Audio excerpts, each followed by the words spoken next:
Bazar, vous êtes vous au cœur de cette manifestation pour BFM TV et vous suivez ces manifestants venus de toutes les régions de France.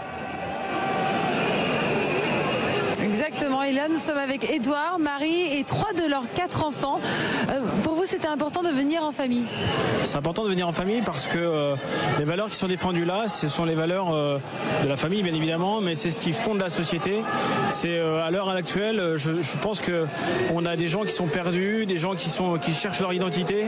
Il n'y a pas mieux qu'une famille pour pouvoir donner ses repères, grandir sereinement et évoluer dans la société.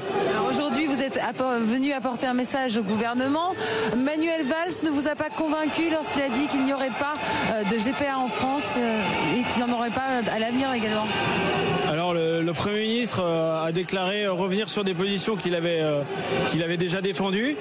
Pourquoi pas, hein, on a tous le droit de revenir en arrière. Au contraire, ça prouve que la mobilisation porte ses fruits. Ça fait plusieurs fois qu'on vient manifester à Paris pour expliquer qu'on n'est pas d'accord, pacifiquement, expliquer que par notre présence, et justement le fait de venir en famille, c'est de montrer qu'on est tous là et qu'on vient dire qu'on n'est pas d'accord, faire passer ce message, pourquoi pas, peut-être qu'il a entendu. Maintenant, il faut voir s'il va jusqu'au bout, si on revient sur la GPA, si on revient sur certains aménagements qui ont été faits avec le mariage pour tous. Pourquoi pas une union, très bien.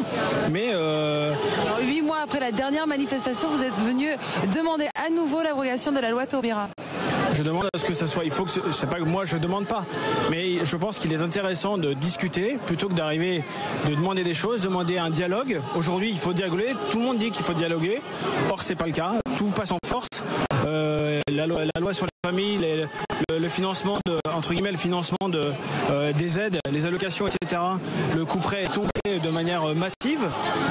Donc il n'y a plus de discussion possible. Il y a rien du tout. Donc on vient gentiment expliquer qu'on n'est pas d'accord et qu'il faut que ça bouge. Il faut qu'on soit entendu. Je sais pas combien on est là, mais il faut regarder quand même. Voilà. Merci beaucoup, Édouard. Il faut qu'on soit entendu. On veut un message clair du gouvernement. Voilà ce que sont venus demander Édouard et Marie ainsi que leurs enfants.